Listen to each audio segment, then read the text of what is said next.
Hello everyone, and welcome back to Newington IB Bio. So for this lesson, we'll be focusing on topic 1.2, which is known as the ultrastructure of cells. To begin with, we'll look at prokaryotic cells. Now, the main difference between prokaryotic and eukaryotic cells is that prokaryotic cells do not have a membrane-bound nucleus, or rather, they have a nucleoid instead of a nucleus, as we can see with this little thing here. In terms of drawing a prokaryotic cell, the main things to consider are that it must have 3 rings, so that the first ring will be the cell membrane, the second ring is the cell wall, and the last ring is the cell capsule. This is only in prokaryotic cells, so it is very important to remember that. In addition, the only things you need to draw are the nucleoid, the ribosomes, and make sure you specify that they are 70S, and a plasmid. In addition, you must also draw flagella and pili, the flagella being these two wiggly organelles connected to the cell membrane, and the pili being singular, almost similar to cilia in eukaryotic cells. I must note that it is very important to say that they are pili instead of cilia, because you will lose a mark if you say that these are cilia instead of pili. Now, the plasmids are a complex autonomous circular DNA strands which can be transferred into other bacteria. In later topics, we'll discuss how information can be transferred amongst different bacteria. Similar to what I said before, the nucleoid is similar to a nucleus in which the DNA is located amongst the cytoplasm. However, the DNA strand is circular and called a genophore. In addition, the ribosomes are a complex of RNA which controls the synthesis of polypeptides, and like I said before, make sure you specify that they are 70S. Another thing important to know about prokaryotic cells is that they divide via binary fission. Now, I've got a little diagram here to help us through this.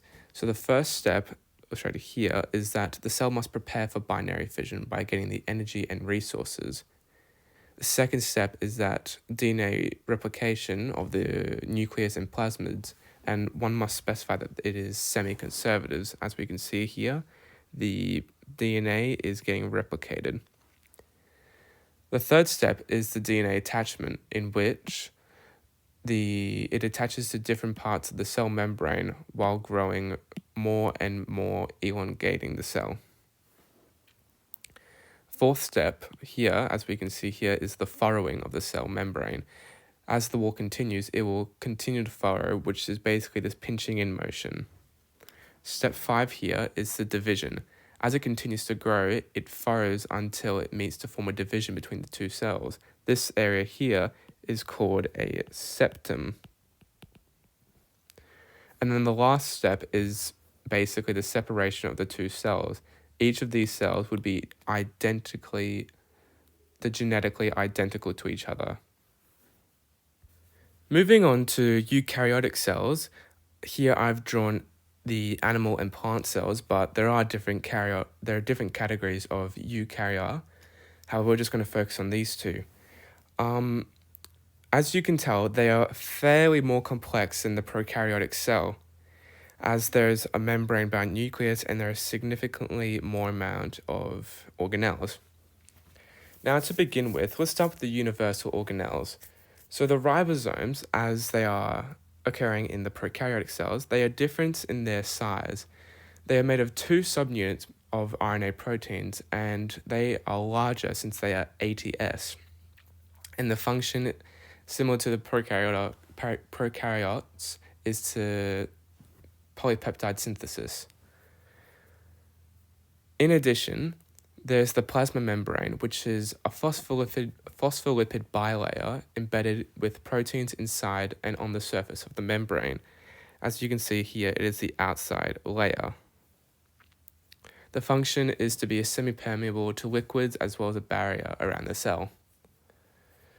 So some more eukaryotic organisms are the nucleus and the nucleolus. So the nucleus is the structure. The nucleus is with pores, and the nucleus is contains the DNA within it, and its function is to store genetic material as chromatin, and the nucleus is always the assembly of ribosomes. So this area here. The endoplasmic reticulum is a structure and a network that can either be smooth, as stated here, or rough, which basically means it contains ribosomes. So the smooth ER transports materials to organelles like lipids, as well as repairs the membrane. However, the rough ER is a site of protein synthesis. The Golgi apparatus, which is around here at the back of the cell, is a structure of folded membranes near the cell membrane. Its function is involved with making vesicles and sorting, modifying, and the export of secretory products. So this will always be found near the cell membrane, which is important to consider when drawing it. Another structure which is very important to have when drawing is the mitochondria. When labeling, you do not want to list one mitochondria as a mitochondria, since it is actually a mitochondrion. But the structure is just a double membrane with an in membrane folded into internal cristae, which are these little lines here. In addition, it would have a bean-like shape or an ovular shape. Now, the lysosomes, this is only occurring in animal cells. That is very important to note. They contain hydrolytic enzymes and play an important role in the destruction of microbes engulfed by white blood cells, as well as destruction of old cellular organelles. Now, whilst both animal and plant cells contain a vacuole, which is this area here, it is more occurring in plant cells, as it helps the osmotic balance of the cell and the storage of substances, and it may have some hydrolytic functions similar to lysosomes. In the plant cell, we can also see that there is a chloroplast, which is drawn to be an ovular sort of shape with little lines in it. Now, this is very important in plant cells to draw, as it is the site of photosynthesis. So when given a task to draw these, make sure you contain these main organelles respectively of either if it's being animal or plant. Moving on to electron microscopy, very hard to pronounce. This is in regards to the difference between light microscopes and then electron microscopes, which are these two here. Now, just looking at these pictures, the obvious difference is that electron microscopes will produce a grey image, whilst light microscopes will produce something with colour. However, electron microscopes will always have a higher resolution in comparison to a light microscope. When regarding resolution, the higher the value, the lower the resolution. So for example, if this has a resolution of 200 nanometers, and this has a resolution of 0.1 nanometers, the electron microscope will have a higher resolution than the light microscope. In addition, light microscopes can magnify up to objects 500 times, whilst light microscopes can only do about 2,000 times. And the benefit of light microscopes, which electron microscopes do not have, is that they can look at living things in action. So they can observe bacteria in pond water, for example. However, light microscopes, the organism or the bacterium that one is looking at, it must always be dead. And the reason why they are black and white is because they use, as it says in the name, electrons. Now, Seen here, there are two different types of electron microscopes. There's a transmission electron microscope and a scanning electron microscope.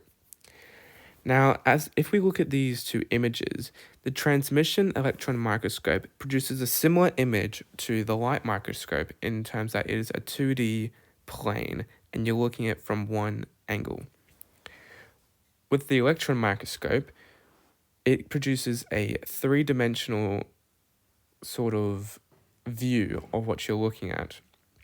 So this means you can get a surrounding sort of image if you take multiple photos of it, which can be beneficial in some cases. However, in tests you will most likely see an electron microscope of a transmission.